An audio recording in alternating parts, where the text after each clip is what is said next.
Hello, everybody. Welcome to my video today. My name is Andrea, and I've been through the perimenopause myself, and I'm now in menopause. And now I help other women to understand this phase of your life, what you're going through perimenopause, why you're struggling with these symptoms. I'm a nutritional therapist, and I've been studying women's hormones for the last 10 years. And this is what I'm passionate about, helping other women to understand why their hormones are imbalanced, why they're having so many symptoms. And so we can create a plan together to reduce these symptoms and create a healthy life. And thank you for joining today. If you come on, say hello and let me know where you're joining me from. I'm based in the UK. And I also have a private Facebook group. If you'd like to join, the link is in the show notes. If you want to join, and it's a safe place where I'm in there quite regularly, chatting to women, and they're sharing their experiences of perimenopause and all their struggles and triumphs, and we should share all sorts of things. So come along and join us. I'd love to see you there. So I just wanted to talk about, ask you a question. How is your perimenopause journey? How are you going through it? Because it is a journey, and unfortunately there's quite a lot of young girls that experience menopause at a really young age, which is quite sad, really. But it does happen, you know. I hear lots of women going through the menopause under the age of 45, maybe through ovulation failure, or maybe through a hysterectomy. It's just quite unfortunate. And then you just plunged into menopause, the hormones just crash, and you don't know what's going on. It can be quite worrying and hurtful, because especially if you're a young lady and you're wanting to have children, you know, it can be quite a devastating part of your life as a woman. I haven't had children myself, and I learned quite early on that I was not meant to have children in this life. Sometimes you're just not meant to have children. Experience that. What I did is I just went through really lots of hurt in my perimenopause, because I lost everything when I was 42. I went through a divorce. My husband betrayed me. We had a business together. I had a chalet business in France. We had a ski chalet business together, and he couldn't handle the pressure of that. We were both working together, and I found a lot of things out about myself. Because sometimes you just don't know yourself, or you think you know yourself, but then you face with things. You face losing everything, because I lost my home as well. I lost my home, my business, and I never experienced so much hurt in all my life. I never realized how much hurt could feel like. I mean, I had experienced hurt before. You know, we've been in relationships that don't work out, and it's upsetting. But this was a really deep connection, and I totally loved somebody, and that was really hurtful. Never experienced it. I couldn't eat, I couldn't sleep, it was just awful, really bad. And I learned a lot about myself, because I had to work with my ex-husband carry on working with him, even though he was going home to another woman, and I had to carry on, and I had to draw on strength that I didn't know I had. And I find women are just amazing. You know, we are amazing. We're nurturers. We take care of people. Hello, Maya. Thanks for joining. Do you think all the stress you went through could have brought in on early? Maybe, because I think stress is the number one cause of lots of diseases, lots of problems with digestion.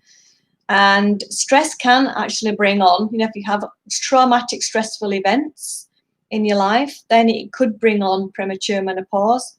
I mean, I was in menopause at age 50, but I speak to women all the time, and they're still in menopause and they're 55 and they're still bleeding, you know, they're still having regular cycles. So it is possible to carry on well into, you know, up to the age of 59 even. I've spoke to women who are still having periods, and you hear of ladies having children later in life. You know, there's no, your body is amazing. You know, if you give your body what it's asking for, you take care of your bodies and your health, then it's quite possible that your body can work miracles. You know, it's also about the mindset as well. You know, I work with women, I work with nutrition, we work on lifestyle, and we work on mindset. Because what you think about yourself, what your beliefs are around situations is absolutely so powerful. Because I've worked on this myself over the last 10 years, worked on my mindset and how I got through my divorce, and just knowing that I'm powerful. You know, I'm a strong woman, and I can. You believe in yourself. If you believe you can be pregnant, so I was working with a lady on your fertility. You've probably been to the doctor and say, "Oh, sorry, but your chances of having children are very limited." But your body's in charge of that. Your body's in charge of your fertility. You can go on to work with nutrition, with lifestyle, with your mindset, and it can be possible. It's all about welcoming the pregnancy. Your body wants to feel safe to be pregnant, and if it doesn't feel safe, it's not nurtured, then it can affect that. And I strongly believe that you have strong beliefs about something, you can change your mindset, because I've done it myself. I was a sugar junkie in my 20s. I was depressed, I was anxious. I had lots of gut issues in my perimenopause. I had to really dig deep into myself to learn about myself, learn about, you know, where I'm coming from, learn about me and what lights me up, what makes me happy, what makes me unhappy, and not letting other people take advantage of me, you know, standing in my power, not letting other people, because other people can take advantage of you. Knowing your boundaries as a woman as well, you learn about your boundaries, what your limiting beliefs are about yourself, not being able to say no to people when you really want to say no because you feel like they might not like you anymore, things like that. I had to learn all that myself, learning my boundaries, learning to say, you know, saying no nicely. It's like people will think that you're letting them down because you say no. You just say, no, I'm sorry, I can't do that. I really have something that I would like to do for myself that day, and I can't make it, or I can't do it. You know, making time for yourself is really important, and making time to reduce your stress, because I say stress can really affect your perimenopause journey. Because when you're going through perimenopause, you're more sensitive to stress now. You're more sensitive to sugar, especially, and your weight in your body, your fat in your body will go from your hips and your thighs and around your bottom round to your belly area, because your hormones are reducing down, and you're not going to be carrying a baby anymore in menopause because you're not fertile anymore. Because this is where the fat is accumulated in those areas, so you can carry a baby, have the strength to carry a baby, to nurture that baby. So that's how it changes, why you get more belly fat in menopause. And having a little bit of belly fat is fine, you know, because your body naturally wants to be fat as a woman. And this is when you can make your hormones and your fat cells as well. And you make your adrenal glands take over, making your hormones in menopause. So it's important to nurture them, to take care of your adrenal glands. And because I had extreme amounts of stress through my perimenopause, through my divorce, and it just wreaked havoc on my health. I was always also on the birth control pill for 10 years, which also affected my health and my gut health, because I wasn't aware of how it can affect your gut health, how it can affect your vitamins, your B vitamins, and especially B6 and your vitamin E. It can really reduce those down. It can affect your gut health in a big way. So I got really ill in my perimenopause, and I didn't realize how ill that I was getting. And now I've been studying nutrition and lifestyle and working on my mindset and gratitude and reducing my stress down to help me recover from this stress. my adrenal glands weren't working, my thyroid wasn't working correctly. And this is why I'm passionate about helping other women as well through this phase, helping you to get well, helping you to work on your lifestyle, work on your nutrition, because everything's really sensitive in perimenopause. Your hormones are up and down and all over the place. And if you get your nutrition right, you get that lifestyle right, and work on the limiting beliefs you might have about yourself. You might have some emotions stuck in your body as well. And during my perimenopause journey, I had a lot of emotions come up for me because it changes, your brain shifts, and it can awaken these emotions that you thought you dealt with or you didn't know that you had. And that can make the anxiety worse in perimenopause. Because like I said, you're sensitive to stress now more because of the estrogen reducing. Maya says, I stopped drinking caffeine and sugar and my hot flashes are 180% gone. Yeah, absolutely. Caffeine and sugar it makes a big difference because caffeine's a stimulant, and it can really increase your adrenaline, and can increase your cortisol in your body, and that can bring on the hot flashes more. I know now my body's healing. I know if I get too hungry, then it brings on my hot flashes because my body is feeling stressed out because I'm not feeding it, I'm not giving it the nutrition it's asking for. So it brings my hot flashes on even more because my adrenaline's increased, my cortisol is increased. And it's managing that stress in perimenopause. It's really important to reduce that anxiety and reduce the emotions. And a lot of women are struggling with PMDD, extreme anxiety. And when you work with nutrition and including some herbs and some supplements in there as well to help, it can really minimize the symptoms. And I speak to a lot of women that have got things that they haven't healed, and then they would like to heal them because of going through the perimenopause. It's brought a lot of the emotions back to them that they haven't healed fully. And this is what happened to me as well. I've been doing a lot of healing work over the last 6 months this year, and I feel so much better from releasing the crap that you can accumulate in your lifetime.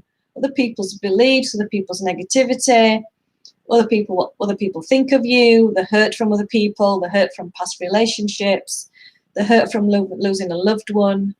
And if it's not dealt with fully, it's not released, you don't release that, if you don't grieve fully, and it can really come back and bite you in the bum. It's like I always say, it can really come back and smack you in the face and go, oh my gosh, where are these emotions coming from? And you feel like you've lost yourself. A lot of women speak to me and say, I just don't recognize myself anymore. I want that person back that I used to be. And you can do that. You can get yourself back again by working through this. And what I can give you some advice on here is to journal, write about your experiences on this perimenopause journey, because it is a journey to menopause. And it can start anytime over the age of 35. It can go on for 10 years. For myself, I started noticing symptoms properly over the age of 40. Because between 35 to 45, this is the first phase. And you probably won't notice many differences, many symptoms around this first phase. Just maybe little things, maybe feeling a bit more tired than usual. And then there's the second phase from 45 over the age of 50, whenever your menopause is going to start, because your body's in charge of that, and every woman's different. And then your periods will start getting scatty and bigger gaps between your periods. You might have long periods and shorter periods. You might have heavy flow one month and a lighter flow in the other month. And this is just absolutely normal to experience that. It's not normal when you're experiencing heavy amounts of bleeding going on for long periods of time. That's when it's not beneficial. That's when something might be, it might be fibroids, it might be some cysts or something, it might be estrogen dominance, because that can increase the heavy bleeding. And you've got low progesterone as opposed to estrogen, because estrogen is a growth hormone and progesterone keeps that growth in check. It stops that blood lining that's working into your uterus from growing even more and more. And the fibroids can really affect that with the heavy bleeding. They're not very pleasant at all for lots of women. So I really sympathise with women who are going through lots of problems with fibroids. You can do so much to heal those. You don't have to put up with them. You don't have to put up with your symptoms. There are so much you can do. You don't have to just take the antidepressant. You don't just have to take the supplements. And this is how I help women. I've got a 30-day class that I've got spots at the moment open for a 30-day class that I work with women. We work on the nutrition side. We work on the lifestyle and taking care of yourself and your mindset and healing things. You know, I work with women to heal their emotions, because I did all this myself, particularly this year, and it makes a massive difference to your symptoms when you give your body that building blocks it's asking for. Because in perimenopause, your body's under a little bit of stress. It's trying to cope with the up and down of the hormones. It does get better in menopause. It really does settle down, and you feel much better in menopause. And you just want to work then in menopause on maintaining those low levels of hormones so they're not going too low, and protecting your bone density and protecting your heart as well. And this is where the nutrition comes in to help with that, and the herbs and the supplements, and taking care of your gut health and your liver, because this is where your liver is a detox organ, and it detoxes the excess estrogens. And you can also have toxins in your body that mimic these estrogens, which are not doing your body any good either, that can be really exacerbating your symptoms and making your symptoms worse. So it's looking at the toxins as well, the toxic estrogens. Maya says, thanks, right, I'm releasing things from 20 to 30 years ago. I'm 49 and I need to release things, people, so I can find peace, and just need that inner peace, of course. Exactly that. And journaling will really help you with that. I do journaling myself. I have 2 books that I journal in. You can journal how you're feeling to get those emotions out, to get those feelings out, because it's good to journal about them.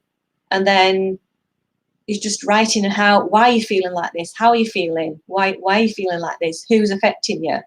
And then creating that confidence in yourself to set more boundaries with other people, not letting them take your power away, not letting them take advantage of you. You're standing up for yourself, creating lots more confidence in yourself. And so it's important to do that, to release the emotions. And when you feel called to go into nature, I go into nature and walk and just sit and just be with myself. And you're creating more harmony with yourself then, create more love for yourself then. And just paying attention to how your body's feeling every day. And can really, really help massively as well. Maya says, I have many fibroids I want to take out, but the gyno doctor said they will go in menopause. Yes, they will shrink in menopause. They don't go away completely, but because you don't have your regular bleed, your ovaries will stop. Then it just helps. It just makes it more manageable. But yeah, you can work with your diet and with your nutrition in your mind and your lifestyle. There's some extra herbs and supplements to help with that, to help reduce the problems with fibroids, because they can be really troublesome. They can be nasty little buggers. But you can manage it for sure. So I hope that's helped you in some way, people that are watching the replay, or if you want to put in the comments, want to ask me any questions. Like I say, if you want to work with me, I've got my 30-day class at the moment, which is open. If you want to come and join and learn more about how you can work with me, how we can draw up a plan together, because sometimes a healthy diet and supplements may not be working for you. You might need to go deeper with your healing. And this is what I work with, because I've been experiencing this myself, going deeper into the gut healing and healing, getting your liver to be healthy, and looking at some nutrition, because I can take a look at that, what you're eating now, and make a few tweaks with that, and helping you to draw up a plan for you to go forward to help you with your perimenopause and reduce your symptoms so they're more manageable. Oh, you're welcome, Maya. Thank you for joining. Thanks for watching today. Really appreciate it. You take care now. So thanks for watching. If you want to ask me any questions, want to come along to my Facebook group, I do more chats in there. I'd love to see you. So take care of yourself, and I'll see you later. Bye.